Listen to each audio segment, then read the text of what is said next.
Buenas noches. Buenas noches, profesora. Buenas noches con todos los participantes. Buenas noches, señor.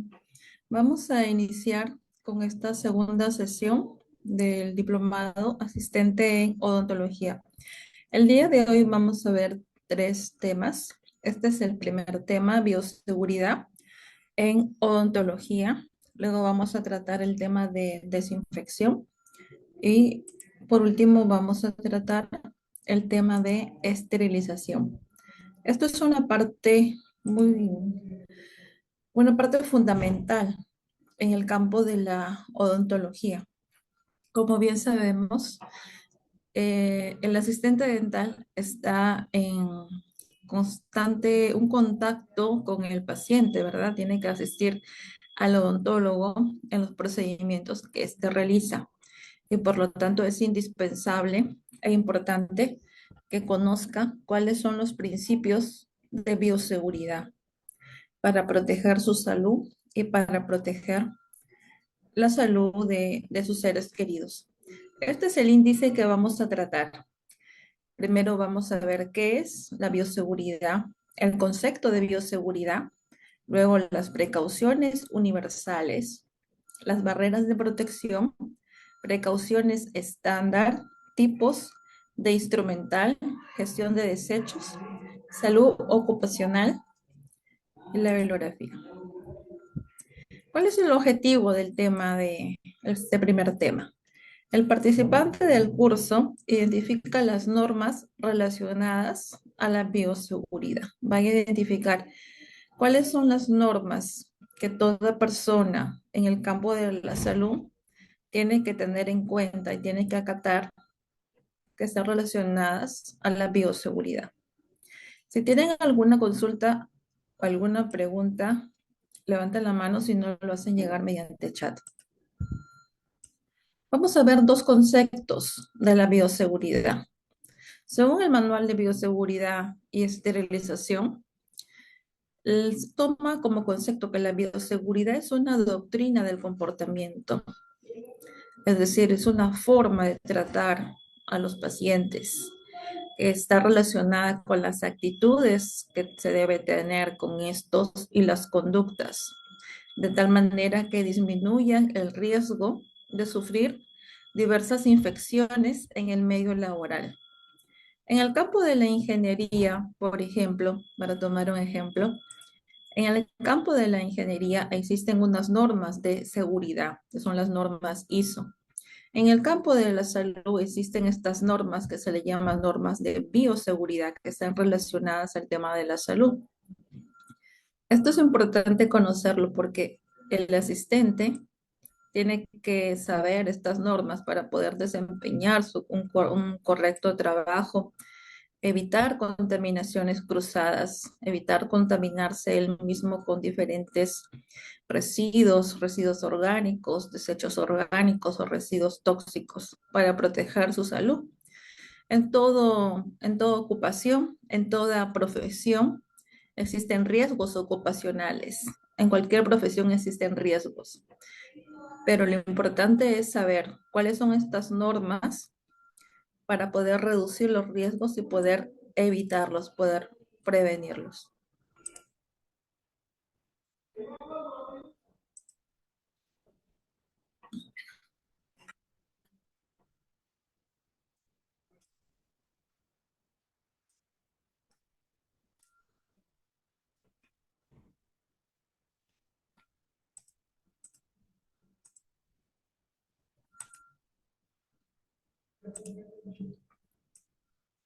Ahora vamos a ver este concepto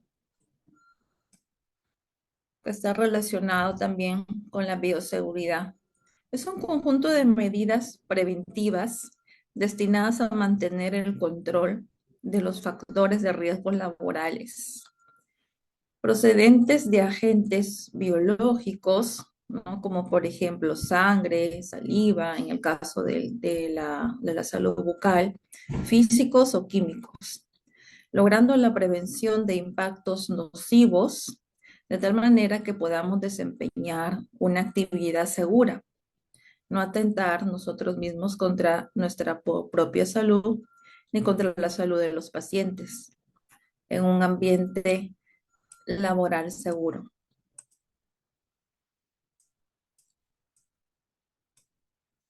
¿Cuál es la recomendación de todo trabajo odontológico, ya sea del odontólogo o del asistente?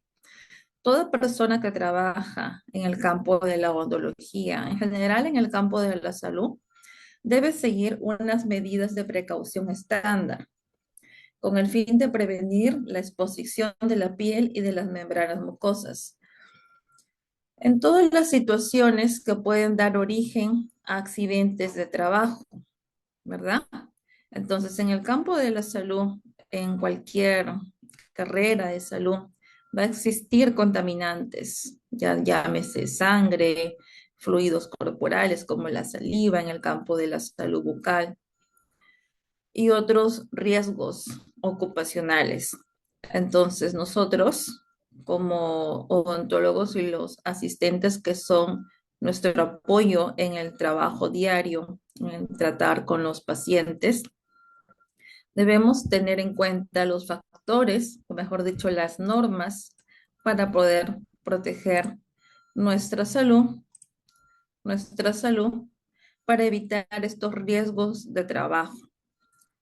Si bien sabemos, la principal barrera es nuestra piel, es importante tener en cuenta las barreras de protección que ahora vamos a detallar.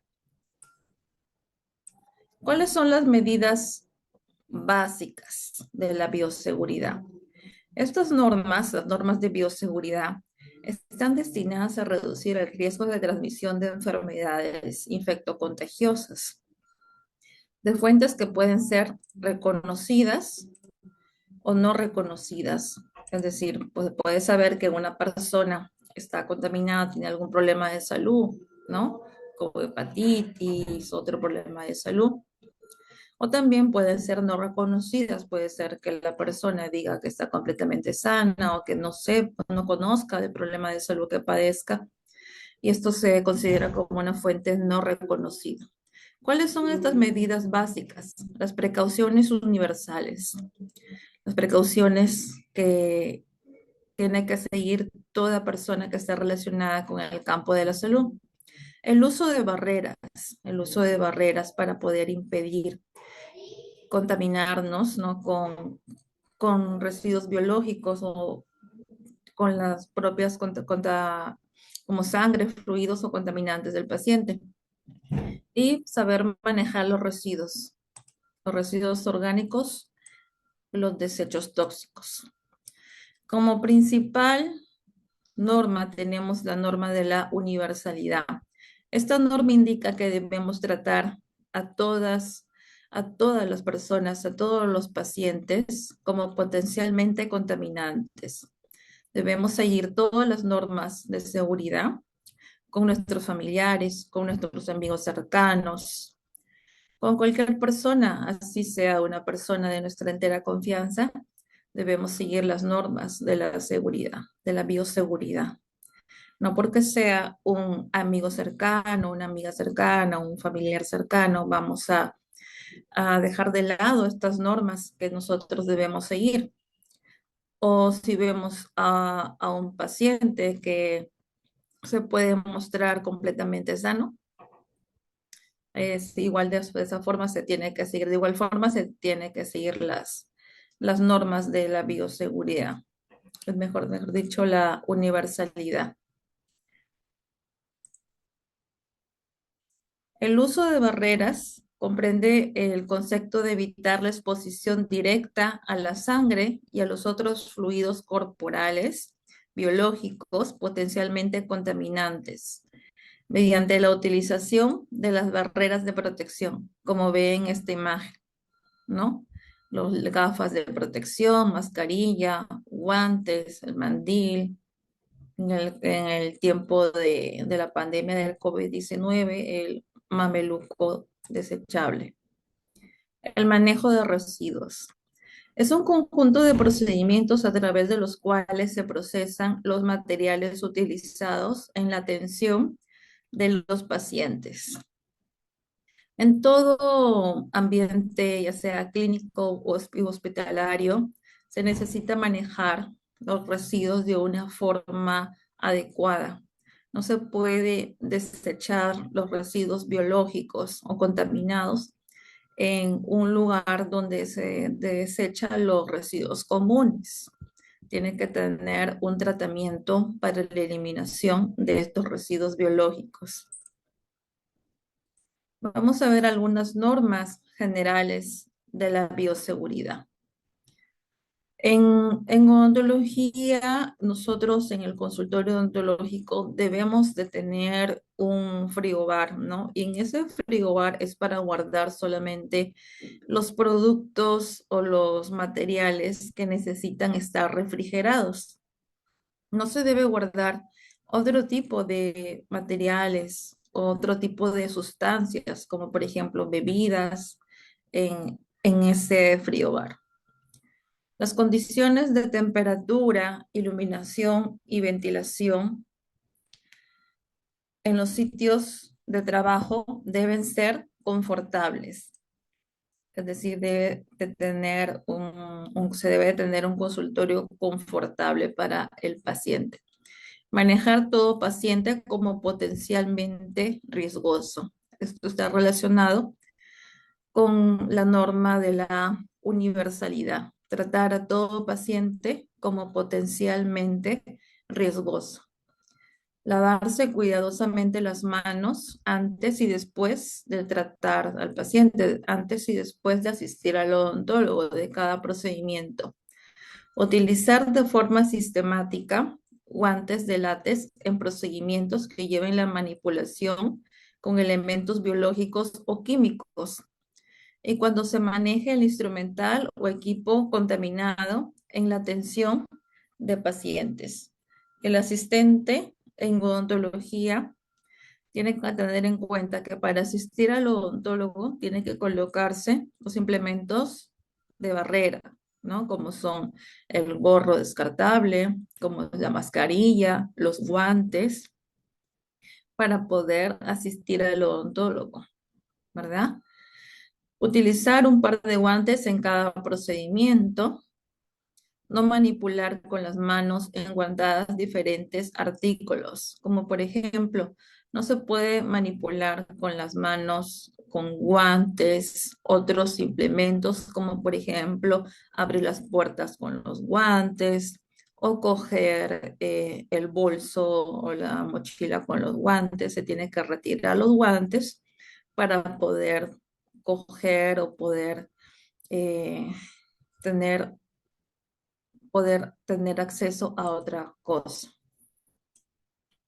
Normas generales de la bioseguridad. Seguimos el uso de las mascarillas, gafas, gorra y mandil durante los procedimientos.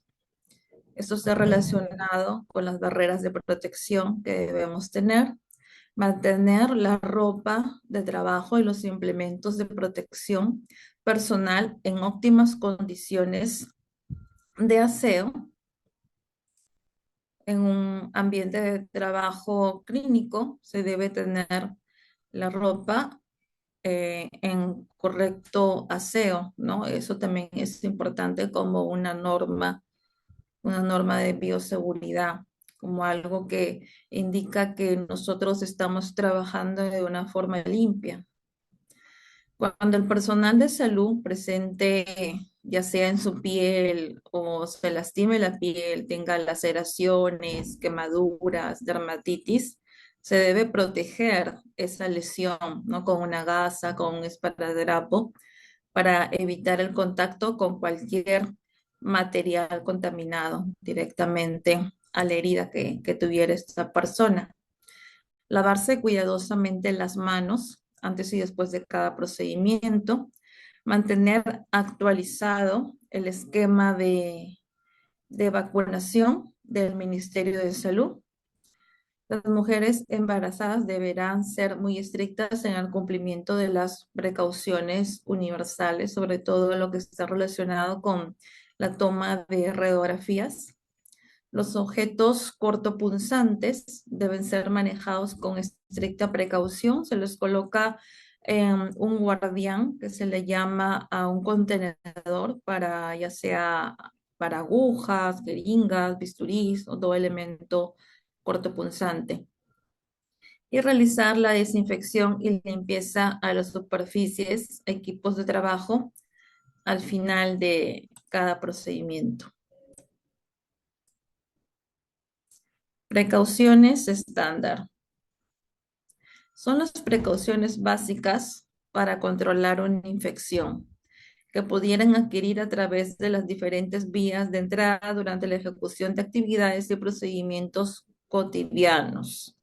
Las precauciones estándar básicamente se refiere a lo siguiente: a la higiene o lavado de manos, que es una medida económica, sencilla, eficaz, y nosotros lo hemos visto eh, con mayor importancia cuando llegó la pandemia del COVID-19. Nos decían, nos indicaban el Ministerio de Salud que debemos lavarnos las manos, ¿no? Es una medida de vital importancia.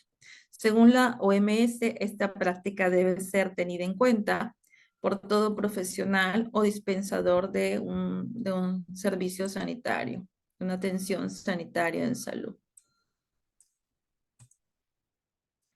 Los 5 momentos para la higiene de manos. Esto está relacionado al trabajo del odontólogo. En relación al asistente podemos recabar, no podemos nosotros visualizar que debemos de lavarnos las manos, el odontólogo y el asistente, antes de tocar al paciente. Es decir, cuando llegamos al consultorio, a la clínica, al lugar de donde trabajamos, al llegar tenemos que lavarnos las manos porque estamos, ¿no?, en contacto, en contaminación con dinero, con diferentes, la perilla de la puerta, por ejemplo, y diferentes materiales contaminados que podamos nosotros tocar en la calle. Por eso, al llegar a un consultorio, a una clínica, debemos de lavarnos las manos. Antes de realizar una tarea o limpia séptica, eso quiere decir cuando vamos a limpiar el instrumental o el equipo o lo que corresponde a la unidad odontológica, se debe de lavarse las manos también. Después del riesgo de exposición a líquidos corporales, ¿no? Por ejemplo, si ha habido alguna salpicadura o los guantes de repente no estaban muy bien puestos, o de repente los guantes se rompieron y ha habido contaminación de la piel con líquidos o fluidos corporales, también se tiene que lavar las manos. Después de tocar al paciente, y después del contacto con el entorno del paciente. Ahora, estos son los momentos, cómo lavarse las manos, los momentos. Todo procedimiento de lavado de manos debe durar entre 40 a 60 segundos, ¿no? Primero existe un proceso para lavarse las manos, un proceso que hay que seguirlo paso a paso, ¿no? Primero, nosotros tenemos que tener agua corriente, es decir, tiene que haber agua corriente, agua potable, ¿no? Abrimos la llave del caño, dejamos caer un chorro de agua y ahí comenzamos a mojarnos las manos, ¿verdad? Luego cogemos jabón. Acá tengo un alcohol gel para poder indicarle, pero quiero que ustedes ahí en donde estén, si están de repente en sus casas, en algún lugar, que hagan este procedimiento conmigo para que se les pueda ustedes entenderlo mejor, ¿verdad? Entonces cogemos en la palma de de la mano, cogemos el jabón, ¿ya? Y nos frotamos las palmas de las manos entre sí, ¿ya? Ese es el paso 2, las palmas de las manos entre sí, ¿verdad? Palma con palma. Luego frotamos, cogemos nuestra mano derecha y frotamos con la palma de la mano derecha el dorso de la mano izquierda y viceversa, y viceversa. Luego entrelazamos los dedos. Ese es el paso 4. Luego frotamos el dorso de los dedos de una mano con la palma de la mano opuesta y así viceversa también. El paso 6, hacemos el movimiento de rotación del pulgar y la otra mano también y frotamos las puntas de los dedos para limpiar las uñas. Ese es el paso 7, viceversa. Luego nos enjuagamos las manos y nos secamos con una toalla desechable. Y con esa misma toalla desechable vamos a cerrar el grifo de agua. Y ahí nuestras manos están seguras. Son diferentes pasos, es un proceso que hay que seguir, pero es muy sencillo de aplicar. Esto de acá es un esquema, cómo desinfectarnos las manos. Para desinfectarnos las manos, nosotros usamos el alcohol gel. Y este proceso de desinfección de manos dura entre 20 a 30 segundos. Depositamos en la palma de la mano una dosis del producto, ¿no? Del alcohol gel. Depositamos entonces en la palma de las manos. Son los mismos pasos, ¿verdad?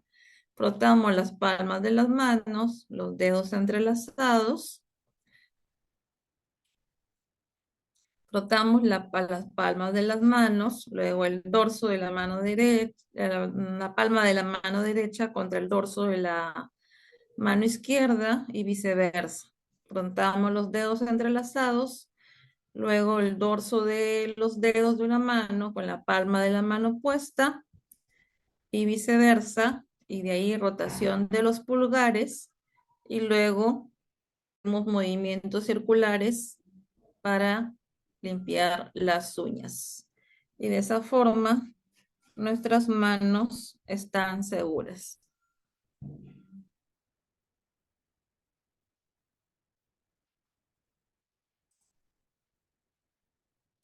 Equipo de protección personal. El propósito de los elementos de protección personal, también llamado EPP, es prevenir el contacto con el agente infeccioso. Como vemos en la imagen, ¿no? Esta persona tiene su EPP, equipo de protección personal, su mameluco, protectoras, el gorro, si no tiene, si no viene este mameluco con un gorro incorporado, tendría que utilizar una cofia descartable, los guantes, ya, incluso acá faltaría el protector facial. Este equipo de protección personal nos ayuda a nosotros a evitar la contaminación directa. Es como una barrera de protección para nosotros, para evitar contagiarnos de diferentes enfermedades. Otro equipo de protección personal son los guantes. Los guantes se debe utilizar al manipular sangre y otros fluidos corporales, piel no intacta, membranas mucosas o superficies contaminadas con sangre, punciones venosas, procedimientos quirúrgicos y para la limpieza y desinfección. La mascarilla, gafas y protector facial es prevenir la exposición de las membranas mucosas, boca, nariz y los ojos a líquidos potencialmente infecciosos o químicos, ¿no? Como vemos en la imagen, esta persona tiene la mascarilla, las gafas, el protector facial, de tal manera que va a proteger las membranas mucosas, ya sea de su nariz, de su boca, de sus ojos, a líquidos que son potencialmente patógenos, que son potencialmente dañinos para la salud. El gorro es una barrera efectiva contra gotitas de saliva, aerosoles, sangre y otros contaminantes que pueden depositarse en el cabello, ¿no? Una persona que está usando su gorro, ya sea un gorro descartable o un gorro con una tela antifluido es lo más recomendable, si es de tela, una tela que sea antifluido para evitar que las gotitas de aspersión, ya sea de saliva, ya sea de sangre o diferentes fluidos, puedan pegarse o adherirse al cabello del asistente dental, del odontólogo. El mandil va a proteger al personal de salud durante las actividades que pueden generar salpicaduras o líquidos pulverizables de sangre y otros líquidos biológicos. Nosotros, los odontólogos, usamos una máquina, ¿no? Esa máquina se llama unidad dental. Esa unidad dental está compuesta por una compresora, por un sillón dental y funciona con aire y funciona con aire y agua. Entonces, para que esa máquina funcione se necesita de una compresora de aire y mediante unas mangueras ya sea de aire y de agua, va a pasar hasta un instrumento que se le llama jeringa triple.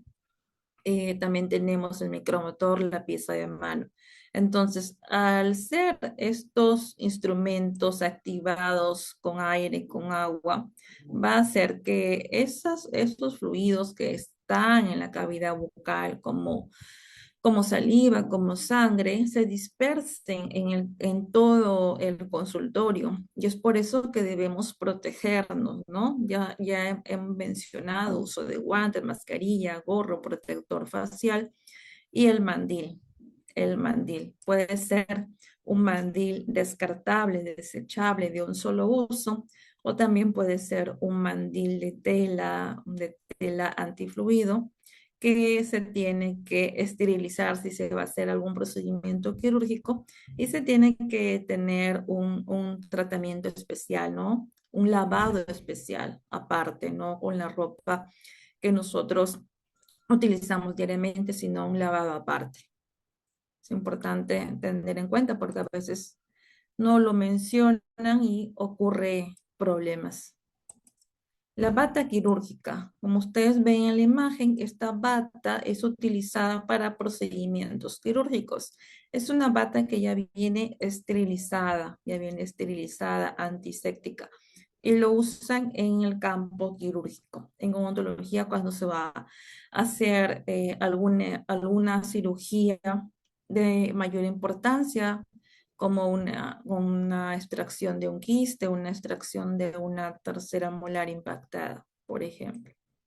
El calzado. Los pies deben estar completamente cubiertos. No se puede asistir a un consultorio con sandalias o con algunos zapatos que dejen los pies al descubierto. Se tiene que cubrir completamente los pies para evitar heridas, para evitar resbalones, para evitar contaminarse con este material potencialmente dañino. Y lo más recomendable es usar o los zapatos tipo mocasín blancos o si no unas zapatillas completamente blancas, porque también hay zapatillas que tienen algún distintivo, un color, pero lo más recomendable es utilizar zapatillas completamente blancas.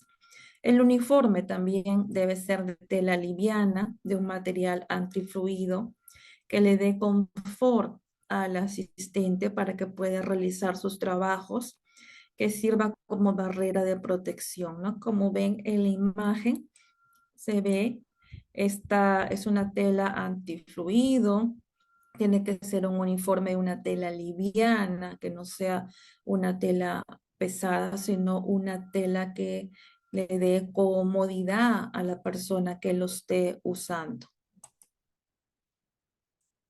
El equipo de protección para el paciente, ¿no?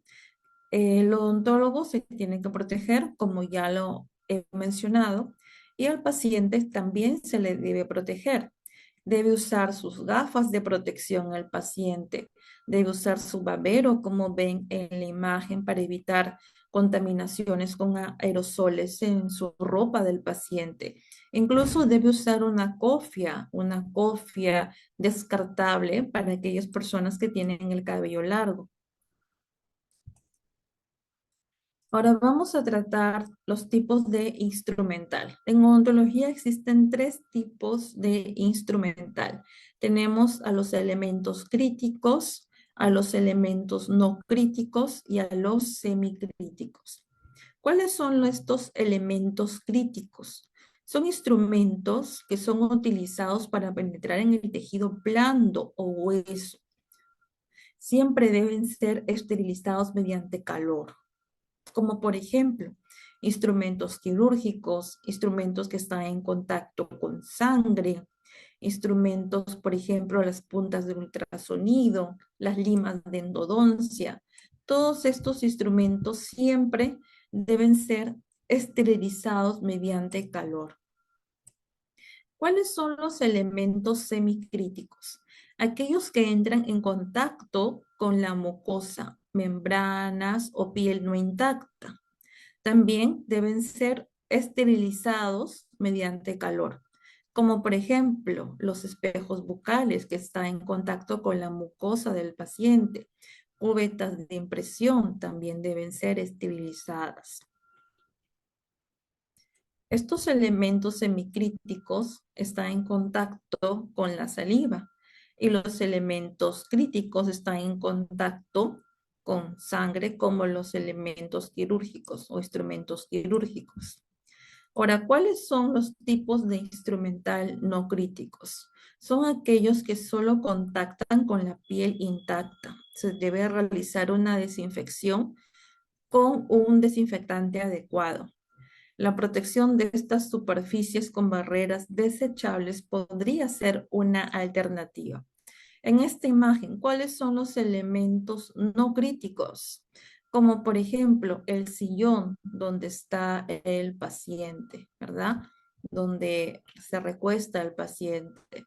Como por ejemplo esta zona de acá, ¿verdad? La escupidera, todo este grupo hídrico que ven acá, donde se coloca el vasito con agua para que el paciente se enjuague.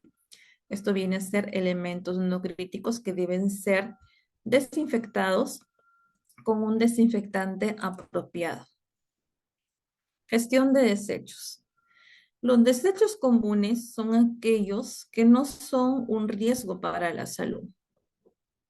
Como por ejemplo tenemos a los restos de la preparación de alimentos, los cartones y empaques del instrumental o las medicinas, las recetas, papeles, envases de alimentos, envases de bebidas, todos estos desechos que normalmente se producen en el hogar son desechos comunes, no es un riesgo, no constituyen un riesgo para la salud o al ambiente. Ahora, ¿cuáles son los desechos peligrosos? Tienen la presencia de bacterias, virus, hongos, parásitos, productos químicos, tóxicos, restos de medicamentos, material radiactivo y objetos que pueden perforar y cortar. Estos desechos peligrosos, como observan en la imagen, son todos los objetos cortopunzantes que están contaminados con sangre, con saliva, o elementos radiactivos también, o restos de medicamentos. Los desechos especiales se subdividen en infecciosos y especiales. Estos desechos que están contaminados o que son peligrosos se subdividen en infecciosos y especiales. ¿Cuáles son los infecciosos? Dentro de los infecciosos se consideran a los que están contaminados con sangre o cultivos u otros materiales de laboratorio, como por ejemplo los bisturís, hojas de bisturí o agujas, ¿verdad? O los restos de biopsia o aquellos que son generados durante las curaciones y cirugías. Ahora, ¿cuáles son los especiales? Son aquellos que constituyen un riesgo, pero no de material biológico, como por ejemplo desechos de medicamentos, residuos de productos químicos, los materiales radiactivos, el mercurio de los termómetros, las pilas y las baterías. En el campo de la odontología es un desecho especial, por ejemplo, los líquidos, ¿no? De revelador, de fijador para tomar radiografías. Los objetos cortopunzantes inmediatamente después de ser utilizados se deben desechar en este depósito que se le denomina guardián. Este depósito es un contenedor de plástico duro o metal con una tapa de metal o una tapa plástica con una abertura a manera de alcancía que impide la introducción de las manos. Todo lo que es cortopunzante, bisturís, agujas, se deben de desechar en este contenedor que es apropiado para este tipo de desechos. Ahora, hay unas recomendaciones para evitar infecciones transmisibles que están relacionadas a la salud ocupacional, que son las vacunas, prevención de accidentes ocupacionales, manejo de accidentes ocupacionales, que vamos a ver acá. Todo personal de salud, todo personal de salud, el asistente odontológico, el cirujano dentista, los enfermeros, los médicos, deben tener, deben tener su dosis actualizada de la vacuna contra la hepatitis B. ¿En qué consiste esta dosis? Son 3 dosis subcutáneas, una cada mes. Por ejemplo, si yo deseo vacunarme, ¿no? Un ejemplo, si tuviera yo que vacunarme contra la hepatitis B, si no estuviera vacunada contra la hepatitis B, me coloco una dosis este mes, en el mes de octubre, ¿verdad? Noviembre, diciembre. 3 dosis subcutánea, una cada mes. ¿Y cuáles serían los refuerzos? Una al año, o sea, una vez, un refuerzo, el primer refuerzo al año y el otro refuerzo, el segundo refuerzo, a los 5 años. Muy bien, ¿está entendible hasta ahora? Me comunica en el chat. ¿Está comprensible este tema? Hasta ahora me comunica en el chat para avanzar.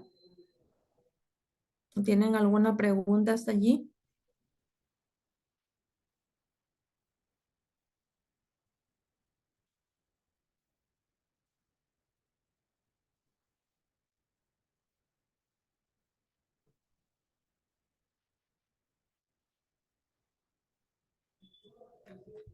Bien, entonces vamos a avanzar.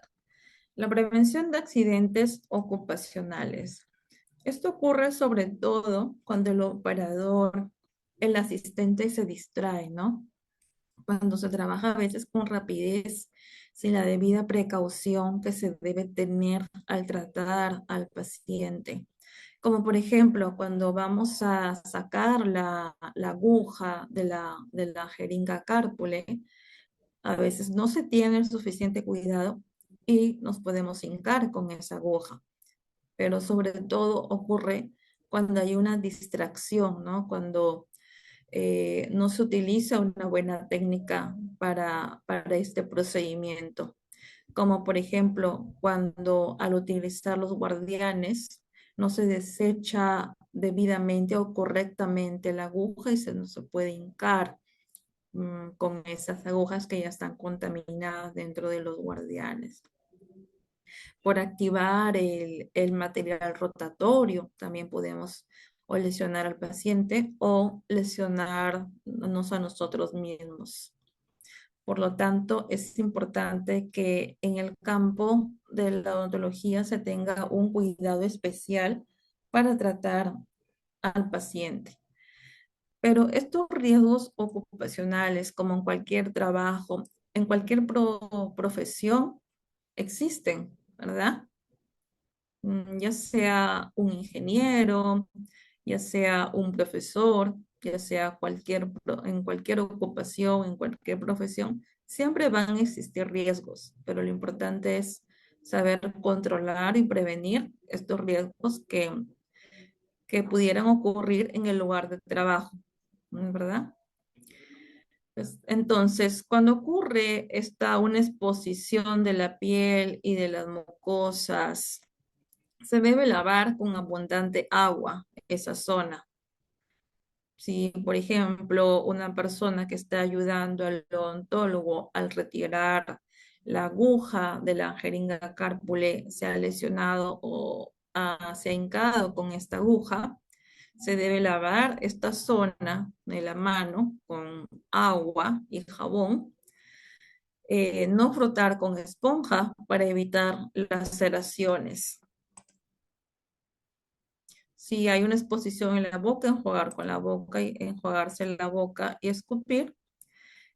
Y cualquier incidente de exposición ocupacional o sangre, incluyendo la saliva, sin importar si la sangre es visible, debe ser evaluado por el médico ocupacional. Entonces, estos son algunas recomendaciones que se debe seguir en caso ocurra eh, esta, este problema, ¿no? Si nos pinchamos con algún eh, objeto cortopunzante que ya está contaminado con algún fluido corporal. Primero, mantener la calma, suspender el tratamiento, desechar el instrumento en un contenedor rígido a riesgo biológico, promover, ¿no? Apretar para liberar el sangrado, lavar con abundante agua, evitar usar esponja con abundante agua y jabón, limpiar con agua las salpicaduras que le hayan caído a la nariz o la boca o a la piel. Si sus ojos fueran afectados, lavar con agua limpia, solución salina u otra solución estéril. Y avisar al médico ocupacional para que se tome las medidas preventivas. Pueden ser vacuna u otro tipo de medidas que lo sugiera el médico ocupacional. ¿Tienen alguna pregunta? Pueden hacerla llegar mediante el chat.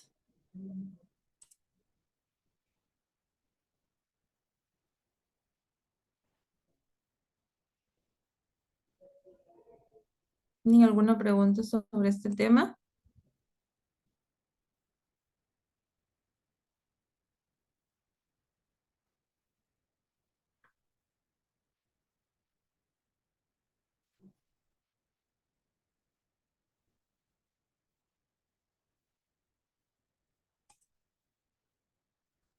Ujú.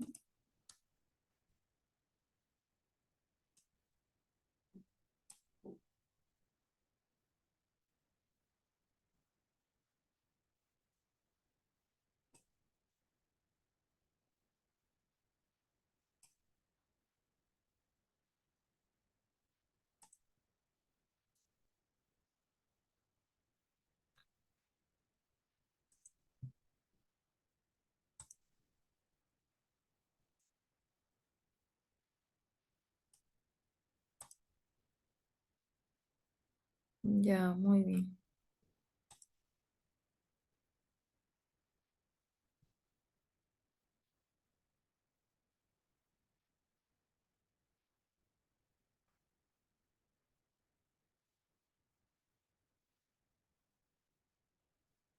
Ahora vamos a ver el siguiente tema, que es la desinfección del material odontológico. Desinfección del material odontológico.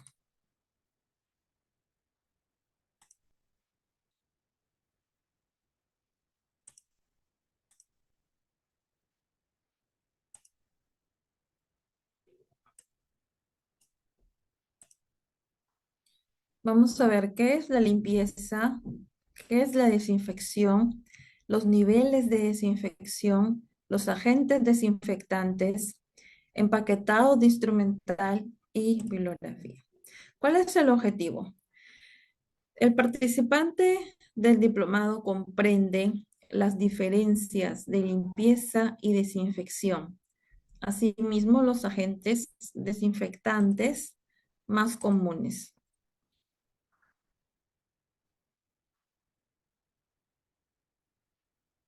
Dice Levy. Si una persona se hace un puente y va a quedar definitivo, o sea, un puente fijo, ¿habrá algún tipo de limpieza especial que tendría que hacerse regularmente o solo cepillarse? Una limpieza especial, ¿no? Como una limpieza que rutinariamente se hace cualquier persona. Es lo básico, ¿no? Su utilización de un adecuado cepillo, un cepillo adecuado para hacerse su correcta higiene, su correcta limpieza, cepillado, una pasta dental apropiada, dependiendo de lo que tiene, ¿no? El paciente, o sea, según lo que se observa, ¿no? Y utilizar su enjuagatorio bucal y la cera dental. Básicamente es lo mismo que toda persona debe utilizar, pero considerando que al tener un puente debe tener una mayor higiene, un mayor aseo. Bien, ahora vamos a ver este tema que vamos a tratar acerca de la desinfección. Entonces, ya hemos hablado, nosotros hemos hablado de los elementos o las normas de bioseguridad. Ya sabemos que las normas de bioseguridad debemos seguirlas correctamente en todos los pacientes, con todos los pacientes, que hay unas barreras de protección que debemos utilizar, que son nuestros guantes, nuestra mascarilla, el gorro, las gafas protectoras, el mandil, ¿verdad? También hemos hablado de los elementos críticos, semicríticos, no críticos y el desecho de los materiales contaminados, que pueden ser materiales o elementos contaminados con residuos biológicos o también aquellos que son especiales, ¿no? Que son como desechos de productos químicos. Bien, ahora vamos a hablar el tema de la desinfección, la limpieza. La limpieza es el primer paso necesario de cualquier proceso de desinfección. Se define como la acción de arrastre, es decir, la limpieza viene antes de la desinfección. Es cuando, por ejemplo, se utiliza un espejo bucal con un paciente o se utiliza unas fresas con el paciente o algún otro elemento. Primero, lo que se tiene que realizar con este instrumental es la limpieza, ¿verdad? Limpiar este instrumental con, con una escobilla, con un detergente enzimático, limpiar mediante la acción de arrastre este instrumental. Si esta superficie, si este espejo, si este material quirúrgico no se limpia primero, si no se retira adecuadamente los restos de saliva, de sangre, entonces no va a ser efectivo el proceso de desinfección y el proceso de esterilización. No va a haber una esterilización correcta si nosotros no limpiamos correctamente este instrumental. Ahora, después de la limpieza viene la desinfección. La desinfección es un proceso físico o químico que extermina o destruye la mayoría de los microorganismos patógenos y no patógenos, excepto las esporas, a través de sustancias químicas y agentes físicos para obtener una mejor calidad microbiológica. La desinfección, entonces, es el proceso de inmersión de estos elementos que están contaminados para lograr eliminar los residuos, o mejor dicho, los microorganismos patógenos, excepto las esporas. Entonces, vamos a ver cuáles son los niveles de desinfección. Tenemos la desinfección de alto nivel. Esta desinfección destruye bacterias vegetativas, bacilo tuberculoso, hongos y virus con excepción de las esporas. Es aplicable para los instrumentos que entran en contacto con las membranas mucosas intactas, por ejemplo, el instrumental de uso odontológico, ¿verdad? Como por ejemplo los forceps, como por ejemplo las limas de endodoncia, los espejos bucales también. ¿Cuáles son estos líquidos que se utilizan en este proceso de desinfección? Tenemos el principal líquido, y es importante tenerlo en cuenta, que es el glutaraldehído. Es lo básico que nosotros en un consultorio odontológico debemos tener, el glutaraldehído.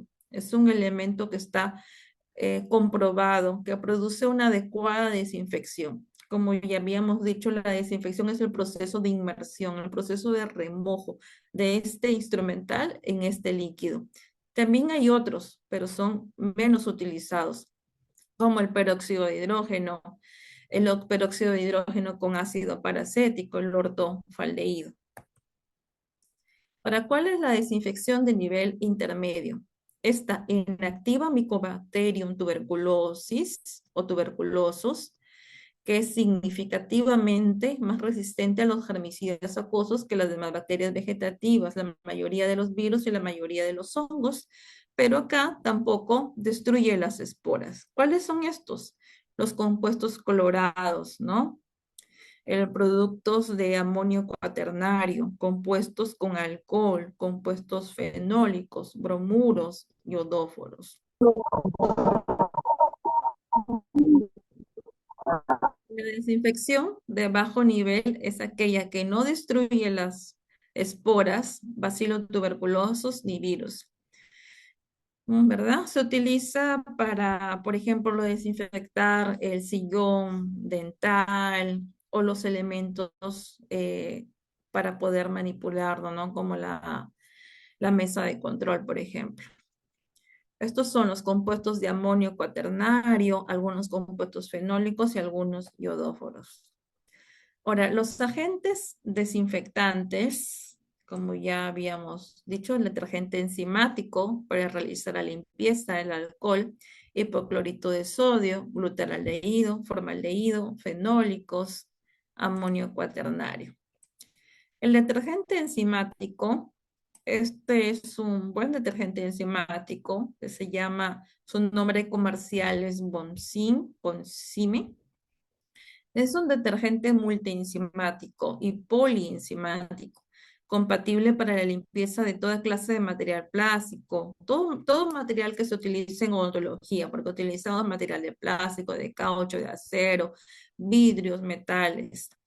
Este detergente enzimático se utiliza para el proceso de prelavado y lavado, es decir, el arrastre de todas estas partículas de material orgánico. Se diluye, se diluye de acuerdo a las indicaciones que viene acá, acá en este empaque, vienen sus indicaciones. Se recomienda usar el producto diluido por 1 minuto como mínimo y no reutilizar ni almacenar por un tiempo mayor a 8 horas. Eso quiere decir que si utilizamos el producto, no lo debemos dejar en la bandejita donde vamos a nosotros a realizar el lavado de este instrumental hasta el día siguiente. Si no, se tiene que hacer un cambio. Incluso dura 8 horas, ¿verdad?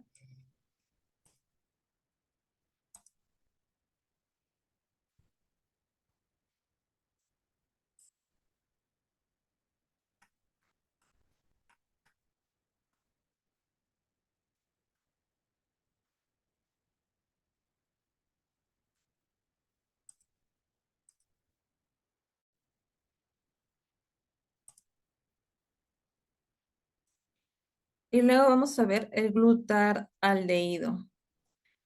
Este glutaraldehído es un producto para la desinfección de amplio espectro, ya que posee un alto nivel desinfectante. Va a ser efectivo contra bacterias gram positivas, gram negativas, bacilos, hongos y virus.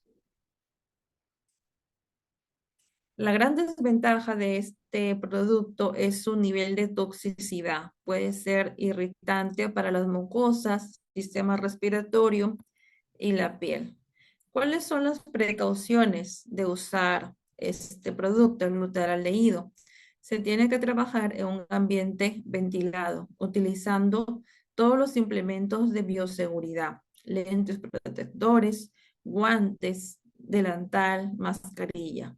La solución de glutaraldehído al 2% activada utiliza para esterilizar o desinfectar debe descartarse a los 14 o 28 días. Es decir, este glutaraldehído una vez activado, porque viene acá con este activador, que es un polvito que se le echa a este frasco, y una vez activado dura 14 o 28 días, depende de lo que diga acá las indicaciones.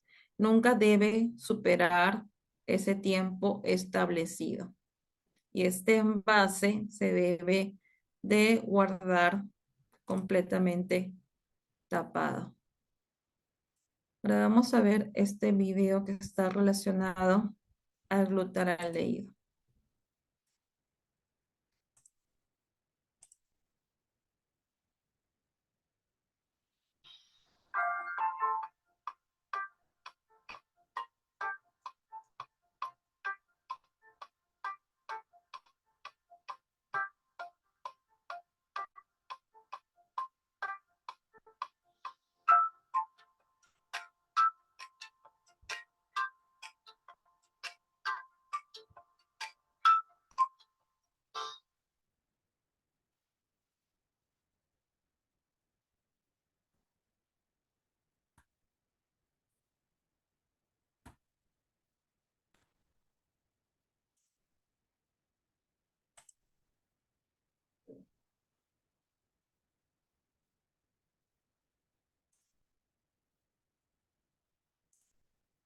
Otro producto que se utiliza para la desinfección también es el alcohol. Los alcoholes, como el etanol o alcohol etílico, alcohol isopropílico, son compuestos orgánicos del agua empleados desde hace muchos años en la medicina como antiséptico y desinfectante.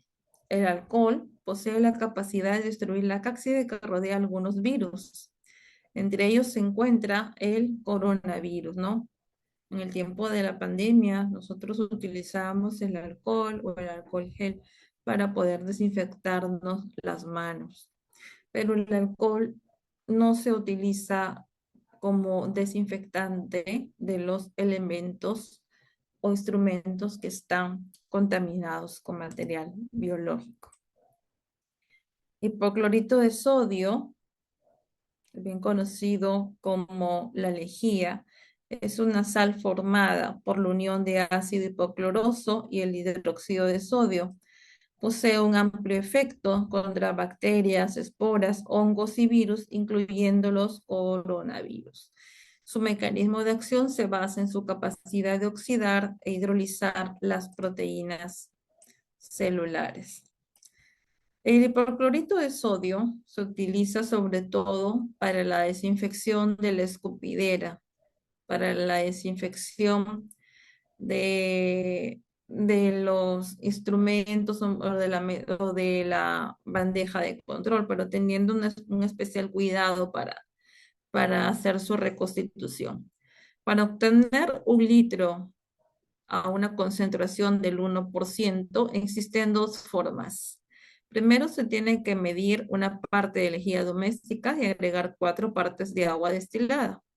Eso quiere decir 1:4, ¿verdad? Mm, existe otro método también en donde se mide 200 centímetros cúbicos de lejía doméstica que se puede utilizar para esto, esta jeringa que viene hasta 100 mililitros y se tiene que medir dos de esas jeringas, ¿no? 200 centímetros cúbicos de lejía doméstica. Y eso se coloca en un recipiente. Luego se tiene que medir 800 centímetros cúbicos de agua destilada para obtener 1 litro de hipoclorito de sodio al 1%. Con esta jarra medidora se tiene que medir 800, ¿no? Esta indica 800 centímetros cúbicos de agua, de agua destilada para obtener esa concentración. Ahora, para obtener la concentración al 0,5%, existen dos formas igualmente. Medir una parte de lejía doméstica y agregar 9 partes de agua destilada, o medir 100 centímetros cúbicos en esta jeringa, 100 centímetros cúbicos, y de acá tenemos que medir 900 centímetros cúbicos. Ambos se mezclan en un recipiente para poder desinfectar la escupidera o la zona de donde se coloca el vaso para que el paciente se enjuague.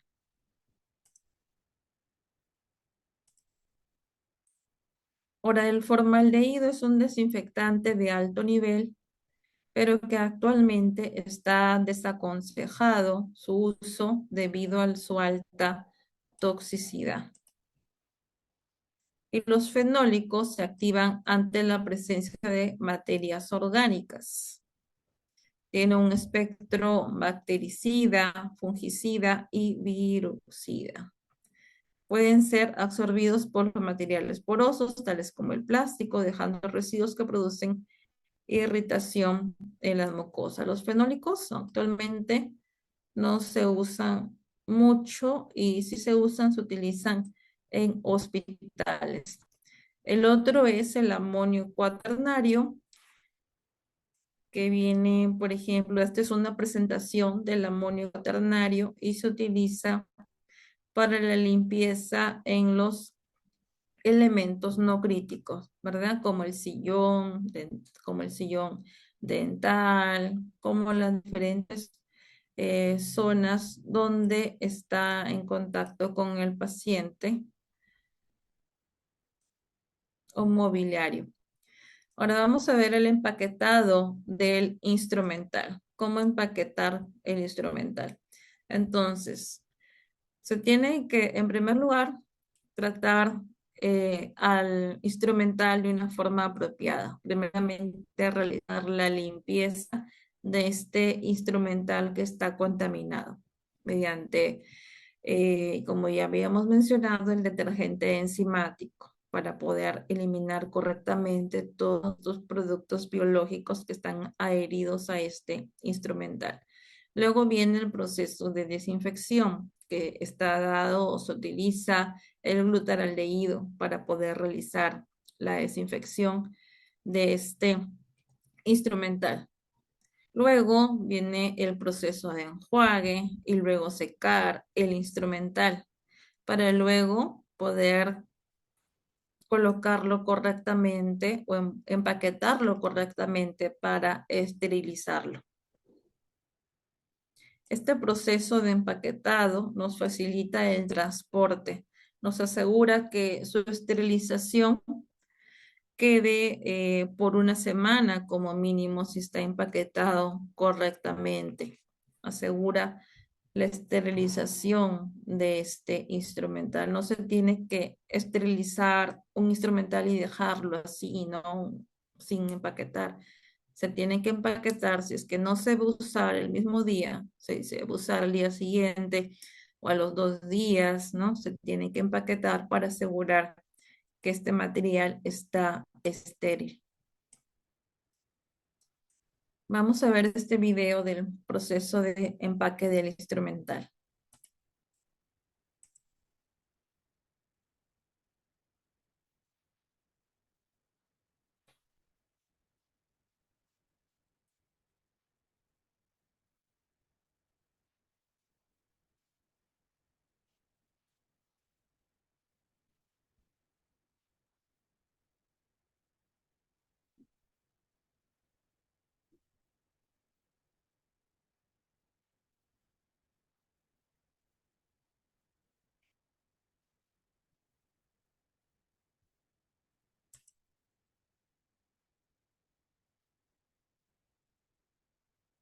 Acá pueden observar en el video que los objetos cortopunzantes, como por ejemplo la sonda periodontal, el explorador, los está colocando un algodón para poder empaquetar este instrumental.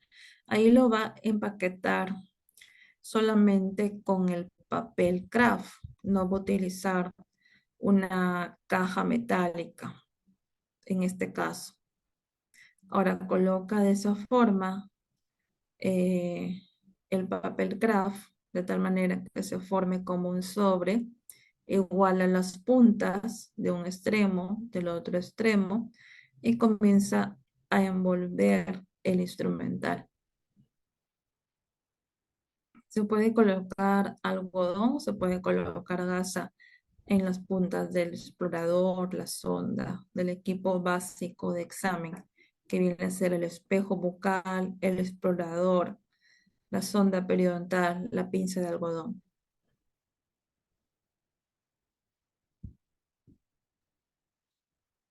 Una vez que haya dado dos vueltas a ese papel craft, lo voltea para la zona posterior y como pueden ver ahí en la imagen, está doblando en las puntas para formar como una especie de una carta, de un sobre, y dobla el otro extremo de igual forma. Una vez que tiene superpuestas esas puntas, tienen que estar superpuestas para que pueda ingresar el sobre o la punta de la parte superior.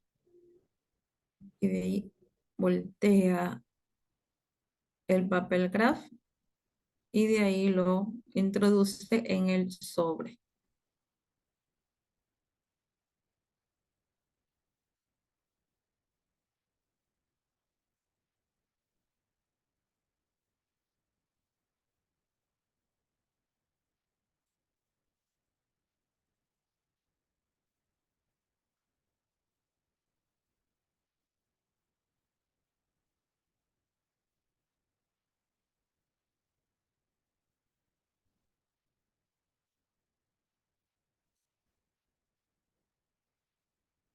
Allí le puede colocar una cinta de testigo. Una cinta de testigo es una cinta especial que cambia de color cuando el material está expuesto a altas temperaturas, ¿no?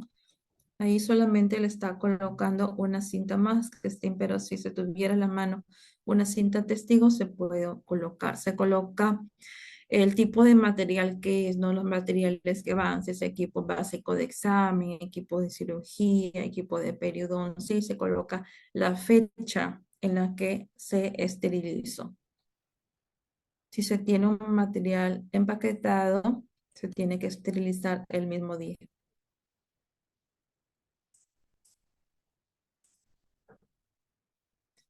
Entonces, ¿cuáles son el procedimiento? Como ya han visto en el video, ahora vamos a ver mediante estos gráficos, estos esquemas, el procedimiento, ¿no? El empaque debe ser seleccionado de acuerdo al método de esterilización. En la mayoría de los casos se utiliza el papel craft por ser un papel de uso común y porque es más accesible. Entonces, como vemos en la figura 1, nosotros vemos que el material está en medio del papel craft. Este papel craft tiene que estar así, en una forma de rombo, con una punta para poder doblarlo nosotros de una forma adecuada y doblar la punta que da la persona que está preparando de tal manera que llegue al centro del paquete cubriendo el artículo. ¿Verdad? Luego se dobla los laterales, un extremo derecho, el extremo izquierdo, de tal manera que ambos se superpongan. Se realiza el mismo procedimiento, no acá vemos que ambos extremos se están superponiendo. Y esa parte que queda acá, así, una especie de un triángulo, se tiene que doblar hacia el interior de tal manera que se forma un sobre y se debe fechar, se debe colocar la fecha, el tipo de instrumental que se está colocando y se puede colocar colocar una cinta control o una cinta testigo para poder saber, sobre todo, tener un control que si ese instrumental está esterilizado. Preparar paquetes de instrumentos de acuerdo a la actividad a la cual van a ser destinados, como por ejemplo, si vas a esterilizar un equipo de examen, colocarle eh, qué es el equipo de examen, qué va ahí, si es un equipo de profilaxis, operatoria, un equipo de cirugía periodontal o biopsia. Y todo paquete debe rotularse, se debe colocar el nombre del material que se va a procesar, la fecha, en la cinta más que esté, y si se tiene la cinta testigo, mucho mejor. Entonces, ¿tienen alguna pregunta hasta allí?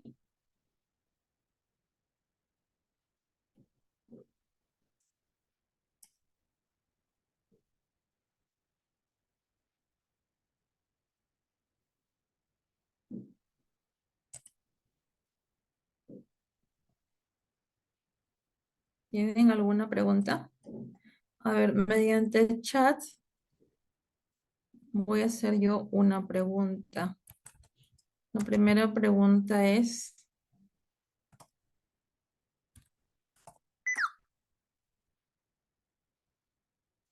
solo un papel craft si es una semana.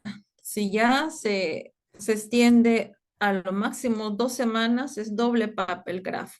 Ya más de eso ya se tendría que esterilizar de nuevo. Ahora existen también otros tipos de papeles, ¿no? Otros papeles, papel crepado, por ejemplo. Es otro tipo, pero el más común es el papel craft, solo una capa.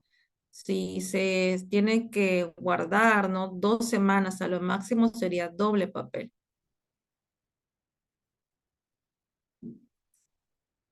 A ver,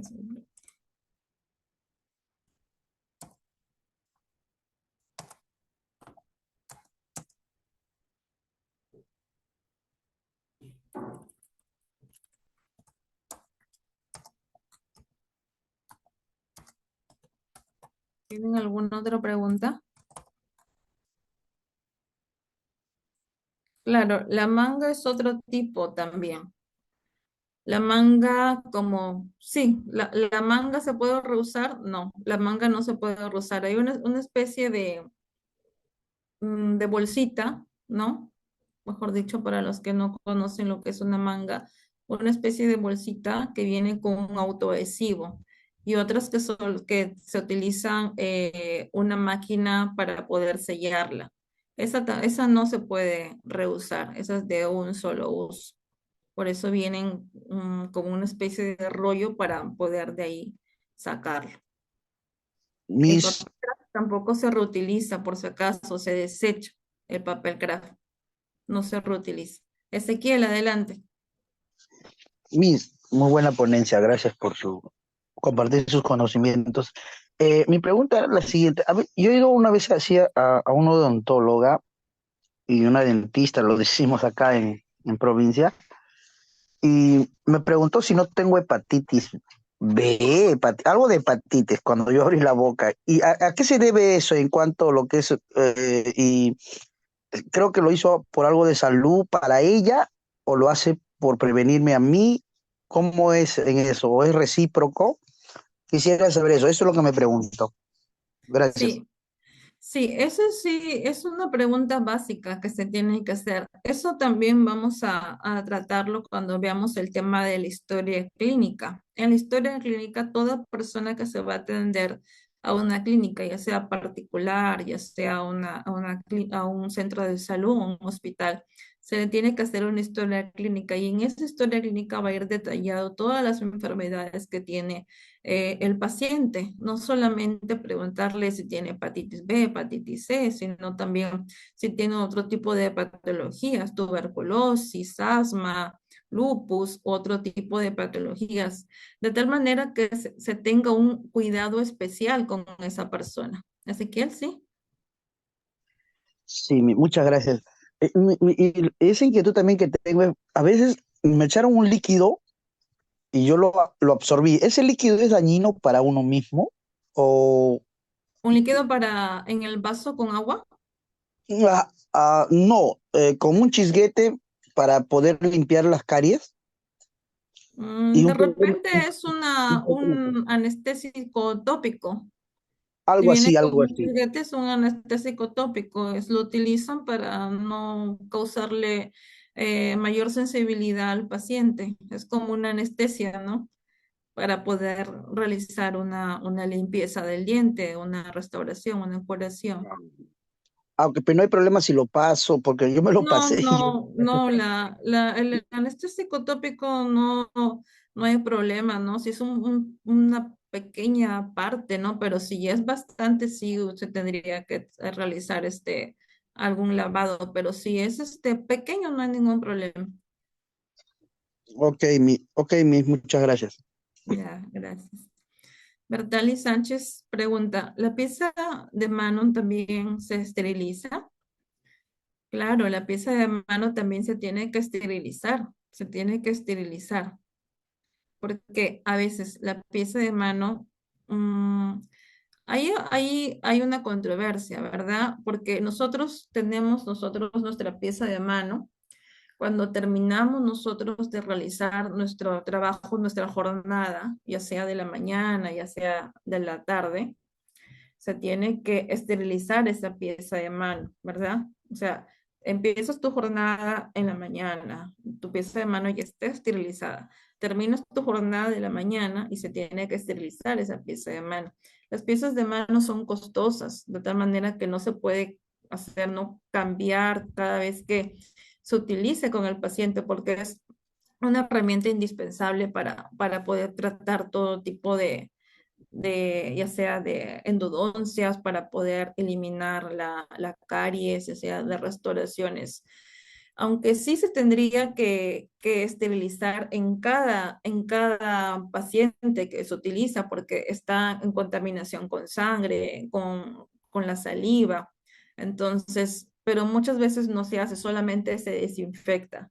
Se desinfecta ya sea con este producto, ¿no? Ya sea con alcohol o ya sea con otro producto que habíamos visto, como el amonio cuaternario, por ejemplo. En el caso no se tenga dos o tres, cuatro piezas de manos para estar en constante cambio.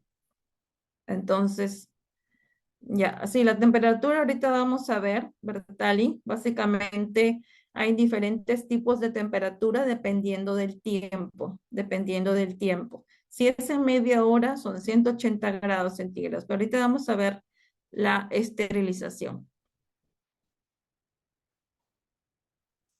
Acá a ver, con papel crepado, ¿qué tiempo dura el material? Es lo mismo que el papel crepé, el papel craft, perdón. Es lo mismo que con el papel craft. Si es solamente un solo papel, una semana. Si son dos papeles, doble, 2 semanas. El Bonsin se puede usar varios días, o sea, el Bonsin viene a ser el detergente enzimático. Ahora, el Bonsin sí se puede usar varios días, pero, o sea, terminas tu jornada, ya sea tu jornada del día, y se tiene ese Bonsin que ya está contaminado, se tiene que desechar y volver al otro día a utilizar otro detergente. Ahora, el detergente enzimático se tiene que diluir con agua, según lo que diga el fabricante, así que no es mucho lo que se va a gastar de Bonsin porque va a estar diluido con agua. Ahora, ¿hay alguna otra solución para remojar los instrumentos? Es decir, para la limpieza de los instrumentos. El Bonsin es lo más recomendable porque es un detergente enzimático, va a disolver los productos orgánicos que están adheridos en este instrumental. Aunque en algunos consultorios no utilizan este detergente enzimático, sino utilizan jabón líquido u otro tipo de detergente, ¿verdad? Sobre todo para ahorrar cuando es, por ejemplo, un lugar donde no tiene esta alternativa. El material que no es de uso frecuente. como los forceps y otros, cómo se empaquetan. Se empaquetan en una caja metálica. Acá hay, perdón. Acá hay una caja metálica. Esta es una caja metálica. Se tiene que colocar en una caja metálica. A ver, perdón. Miren, una caja metálica es esto. Ahí se tiene que colocar el forceps o los que no son de uso común. Y esto de la misma técnica que les he mostrado para empaquetar, va allí. También se podría empaquetar en esas especies de mangas que vienen selladas, pero lo más recomendable es en eso, en la caja metálica para colocar todos los forces que se van a utilizar, que no, a veces no se usa uno, sino se utiliza varios. ¿Tiene alguna otra pregunta? Ezequiel.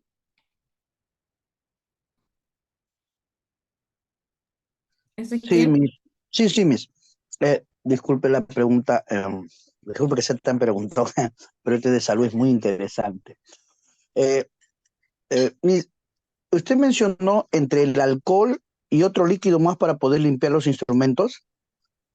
Sí, o sea, el alcohol se utiliza Ujú. básicamente para el proceso de desinfección, pero no de los instrumentos, o sea, no de los instrumentos que están contaminados con saliva o con restos de sangre, por ejemplo. Para eso se utiliza el glutaraldehído y primero el Ah, detergente enzimático. glutaraldehído.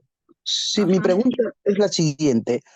Entre esos dos productos, el alcohol y el glutamino, algo por ahí, Ujú. ¿qué porcentaje de limpieza tienen los instrumentos para no tener bacterias? ¿Cuál es la diferencia y qué, o si se conoce que hay un 99%, un En noventa el por ciento? glutaraído es aproximadamente un 90%, pero Ah, ok. en el alcohol es mucho menos, ¿no? Un 50%. Pero acá es indispensable saber que todo material que está contaminado con saliva, con sangre, que está en contacto con la boca del paciente, se tiene que, una vez realizado el proceso de limpieza y desinfección, se tiene que esterilizar. No se puede utilizar un instrumental si previamente no se ha esterilizado. No basta con realizar la desinfección y la limpieza, sino que tiene que pasar por un proceso de esterilización. Si no realizamos este proceso de esterilización, estamos contaminando, realizando una contaminación cruzada. Una contaminación cruzada es cuando la enfermedad que tiene un paciente se lo pasa a otro paciente o se lo pasa al profesional que lo está tratando, al asistente también. Bien,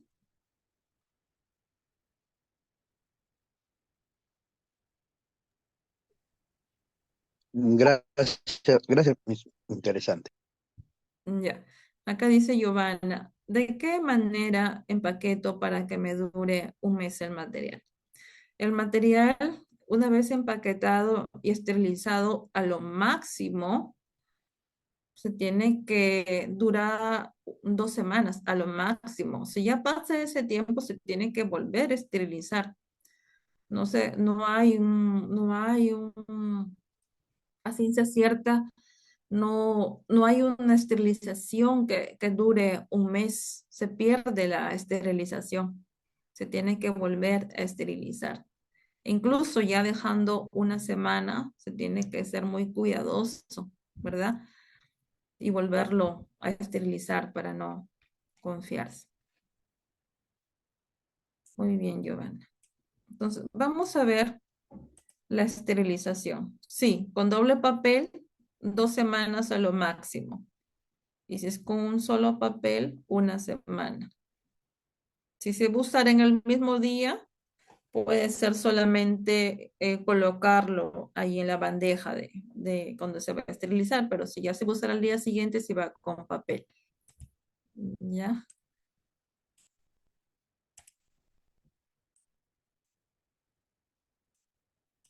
Ahora vamos a ver este tema de esterilización, que es un tema corto, pero muy importante para tener en cuenta sobre todo los tiempos para la esterilización.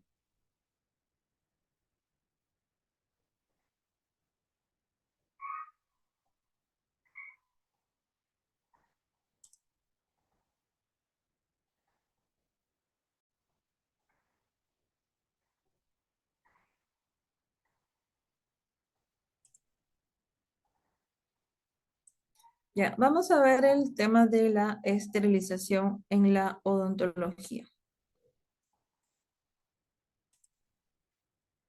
El objetivo es que el participante de este diplomado comprenda las técnicas que son más usadas para la esterilización. Vamos a ver qué es la esterilización, los métodos de esterilización, los tiempos y el protocolo.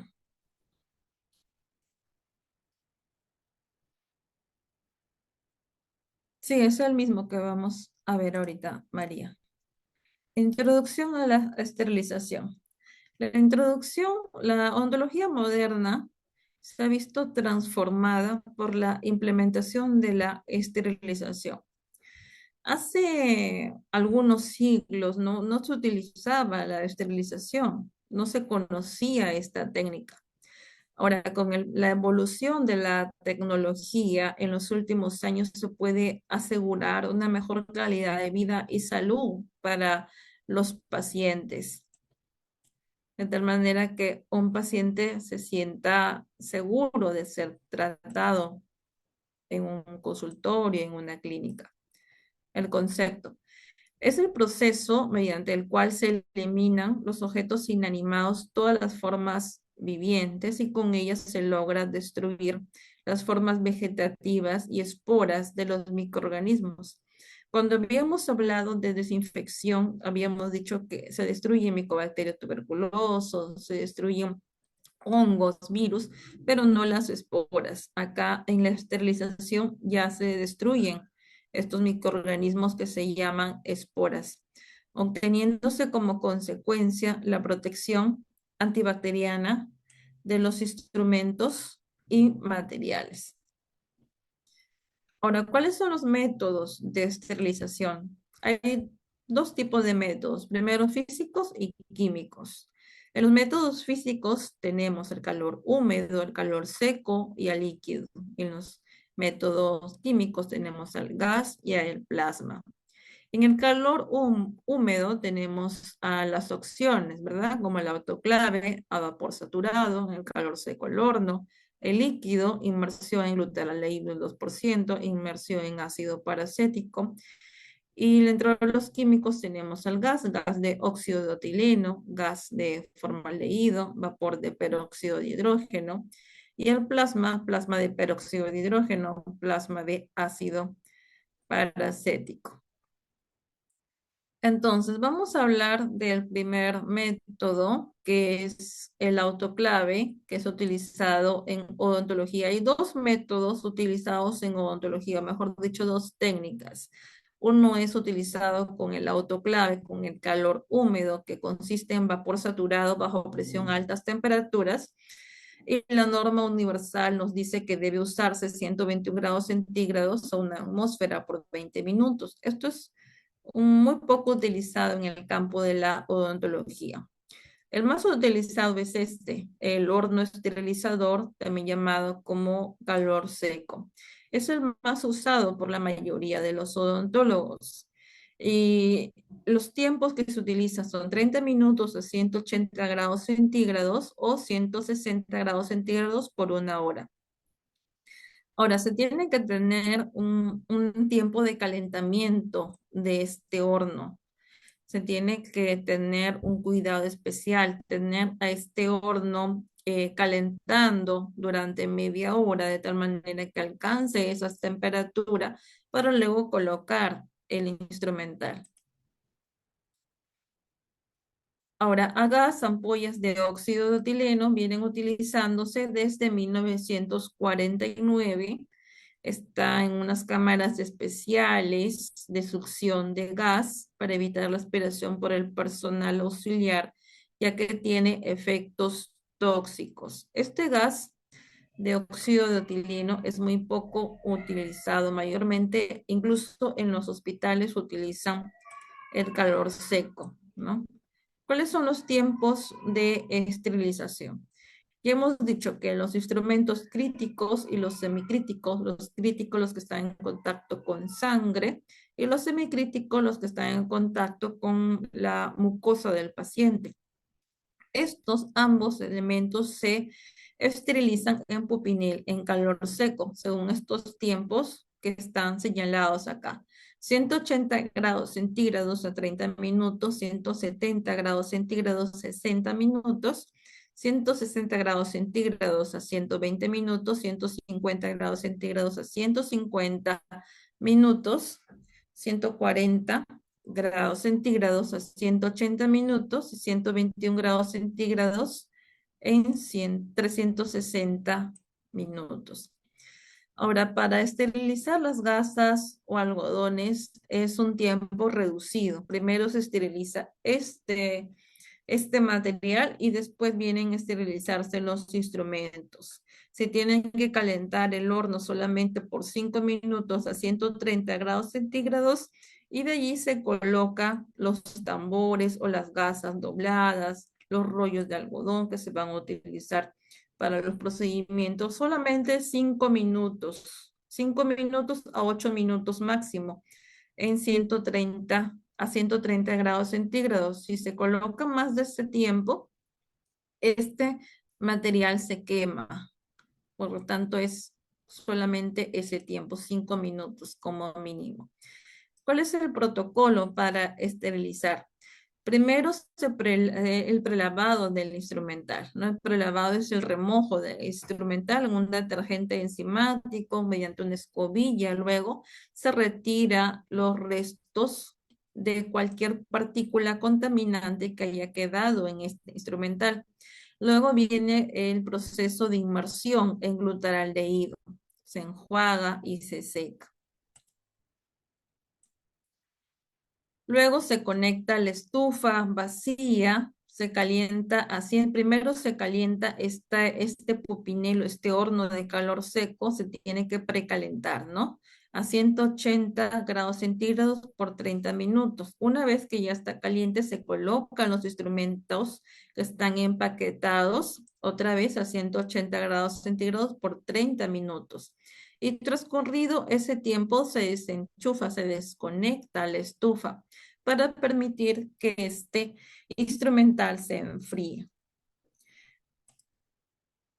Ahora vamos a ver este video relacionado a la estufa. Pues ahí está colocando la temperatura, ¿verdad? Está colocando la temperatura, indica 180.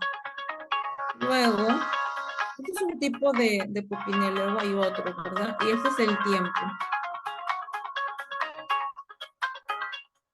El tiempo que le va a colocar, dependiendo de lo que es su temperatura. Si es 180, son 30 minutos. Primero se va a precalentar el horno.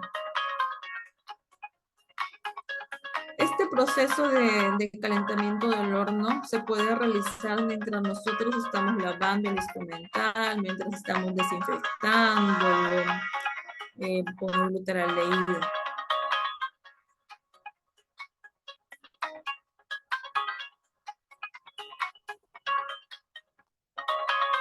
Luego se coloca este instrumental rotulado en el horno, ¿ya? Y hemos dicho los tiempos. Se coloca en glutaraldehído por 20 minutos. No les había comentado. ¿Tienen alguna pregunta, alguna consulta?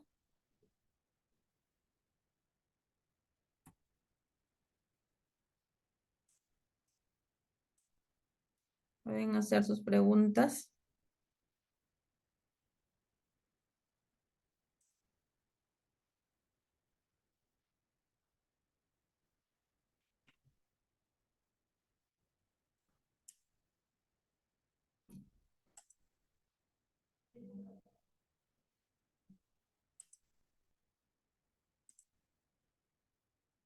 Si tienen alguna pregunta, la hacen, por favor.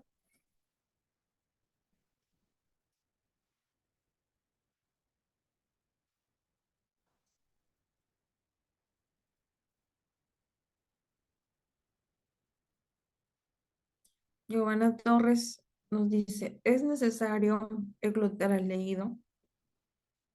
Sí, eso es un proceso que hay que seguir, ¿verdad?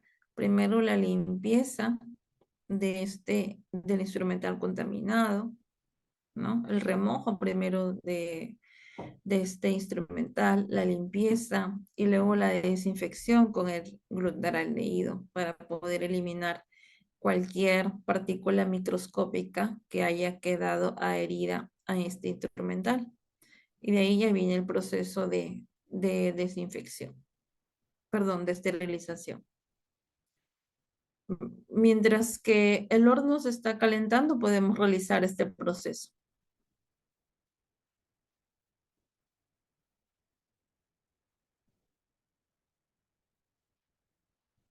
¿Tienen alguna otra consulta?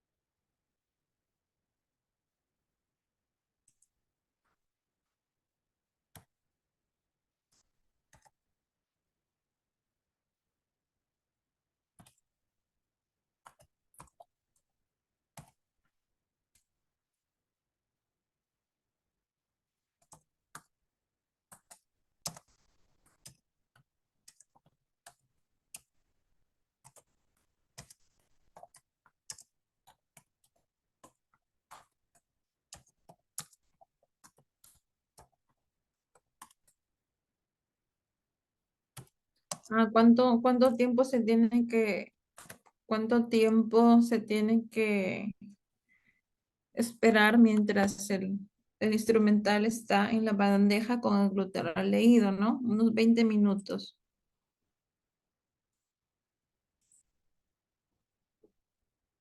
Unos 20 minutos mientras el instrumental se desinfecta y se tiene que cambiar en cada jornada, sea en la mañana o en la tarde, se tiene que cambiar.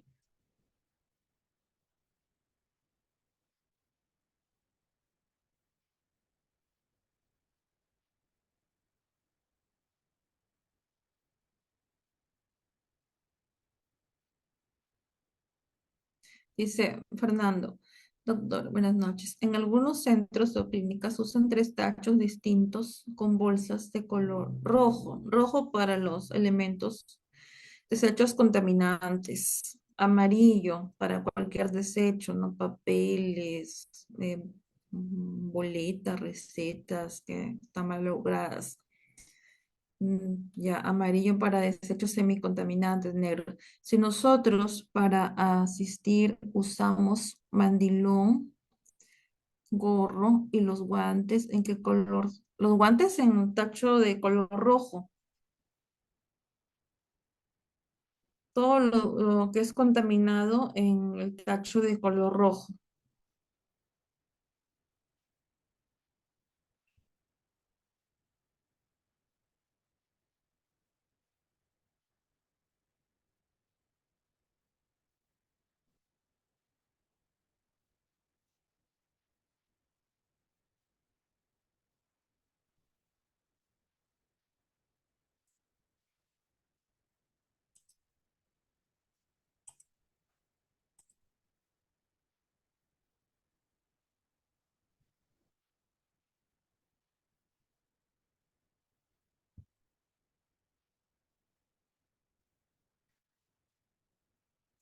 ¿Tienen alguna otra duda?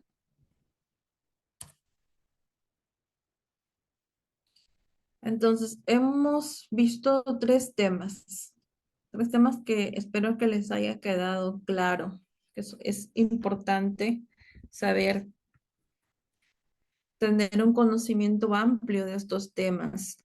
Es importante para proteger nuestra salud, para proteger la salud de nuestros pacientes, para proteger la salud de nuestros seres queridos también. Ana Jiménez, los cartuchos de anestesia, ¿en qué tacho se tiran? ¿El amarillo? Los cartuchos de anestesia, sí, en el amarillo, no en el negro ni en el rojo, en el amarillo. si es de vidrio. Ahora, en el guardián, como les había mencionado, el guardián es como un contenedor de plástico que es apropiado para este tipo de materiales también, como por ejemplo los cartuchos de anestesia, no solamente para los bisturís o para las agujas, sino también para los cartuchos de anestesia, porque viene empaquetado y es ya de, es menos riesgoso que las personas que lo manipulen se puedan cortar.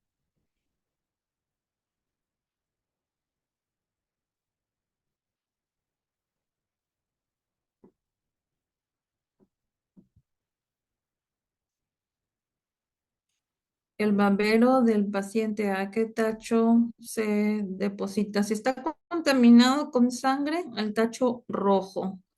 Si está, si no, en la mayoría de los casos solamente está limpio, ¿no? No ha habido ni agua, ni saliva, ni sangre, entonces se depositaría el tacho amarillo, pero si ya ves que está contaminado con sangre, con otro fluido, el tacho rojo. Las jeringas, las jeringas de resina van, va en tacho común. Las jeringas de resina, las jeringas de resina, o sea, las jeringas de resina que ya están utilizadas, que ya no tienen nada, que ya no tienen nada. Al tacho amarillo, las jeringas de resina, porque en el tacho negro va cualquier papel o empaque de envoltura de alguna comida, algún producto, lo que es material médico al empaque amarillo, porque hay personas inescrupulosas que pueden utilizar este tipo de productos para lucrar. ¿Qué tipo de alcohol es más recomendable para la esterilización? El de 70, el de 70 grados es el más recomendable.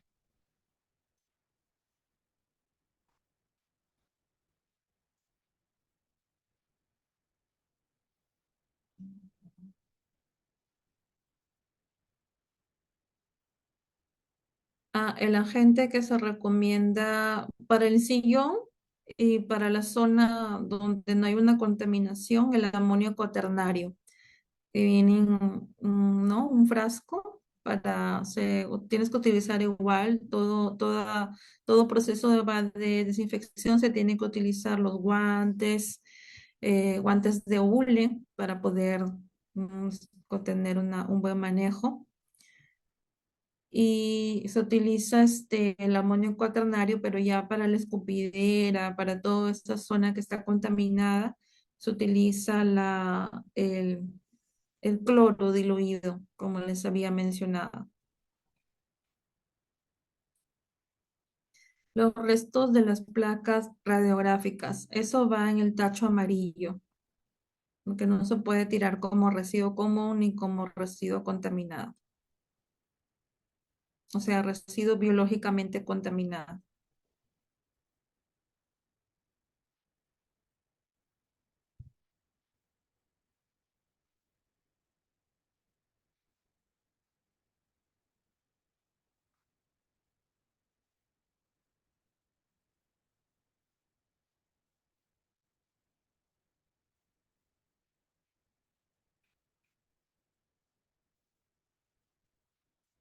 ¿Alguna otra pregunta?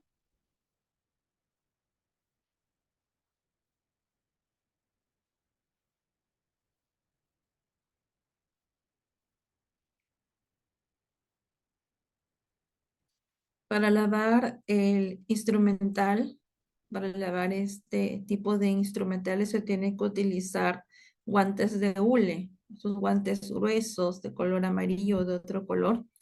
Se tiene que utilizar porque a veces los guantes, las manoplas o los guantes desechables, a veces son muy delgados y puede ocasionar ciertas perforaciones en la piel. Se utiliza guantes de hule es mucho mejor, pero siempre teniendo cuidado en el momento de manejar, sobre todo los objetos cortopulsantes, teniendo especial cuidado con estos elementos para no lesionarnos la piel.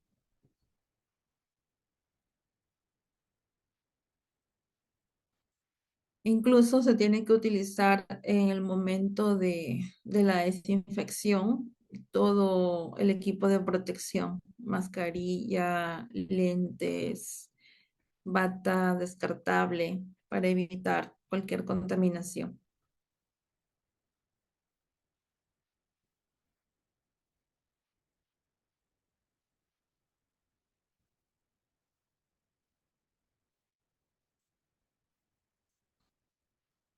Todo consultorio odontológico debe estar impecable. No se puede permitir que haya elementos contaminados allí, desde la entrada, desde la recepción hasta la parte donde se va a tratar al paciente, sobre todo la zona de trabajo que viene a ser el sillón, ¿no? La unidad dental. Toda esa parte debe estar muy desinfectada, muy limpia. Incluso después de tratar a cada paciente, el asistente es responsable de desinfectar toda esa zona, de desinfectarlo correctamente para que pueda entrar a tratarse el otro paciente. No se puede llamar a un paciente si previamente no se ha desinfectado toda esa zona de trabajo, toda la unidad dental, las cosas que se han utilizado. Se tiene que tener cuidado especial en el momento de utilizar algún instrumental, ¿no? Retirarlo y conservarlo, ponerlo en el lugar exacto o apropiado para su desinfección. ¿Cómo se realiza la desinfección de las piezas de mano micromotor? Estas piezas se utilizan ya sea con alcohol, se puede desinfectar con una gasa embebida en alcohol o una torunda de algodón embebida en alcohol, o también con unas toallitas desechables que vienen con amonio cuaternario o con el amonio cuaternario que viene en una especie de botella para poder embeber un algodón, una gasa con el amonio cuaternario. Ahí se puede esterilizar de esa forma. No se recomienda utilizar lejía o cloro para desinfectar esta pieza de mano, el micromotor, por ejemplo. No se recomienda utilizar cloro ni lejía, ¿no? Porque puede quedar adherido unas partículas a estos motores. Se puede sumergir en jabón enzimático. Sí, una vez que ya se ha realizado la jornada, ya sea la media jornada de mañana o de tarde, sí se puede sumergir en jabón enzimático para poder limpiarlo, poder desinfectarlo adecuadamente y de ahí ya vendría el proceso de esterilización. El remojo en el jabón enzimático, recuerden que hay un prelavado. Un prelavado es un remojo de unos 5 minutos y luego ya viene con la escobilla la limpieza, ¿verdad? Y después ya pasa el glutaraldehído 20 minutos y ya pasa el empaquetado y ahí el tiempo que es para la esterilización.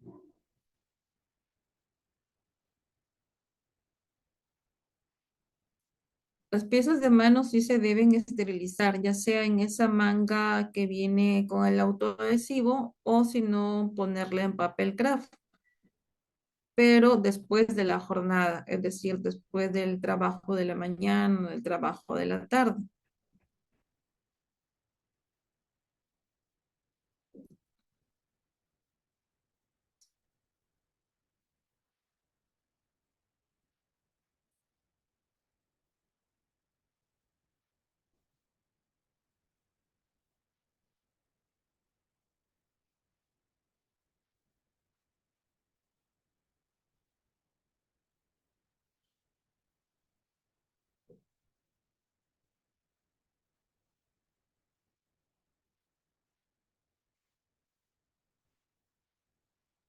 Muy bien, estimados participantes, estamos concluyendo la sesión del día de hoy.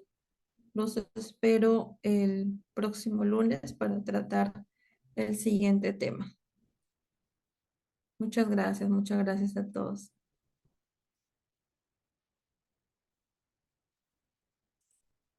Gracias, profesora. Ya, gracias, hasta luego. Gracias, doctora. Ya, gracias.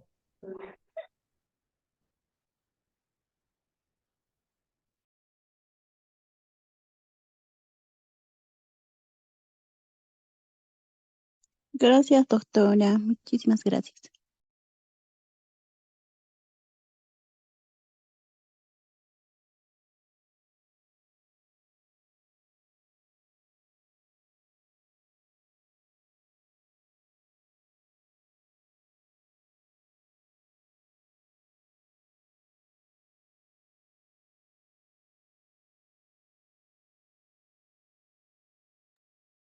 Excelente clase, doctora. Gracias.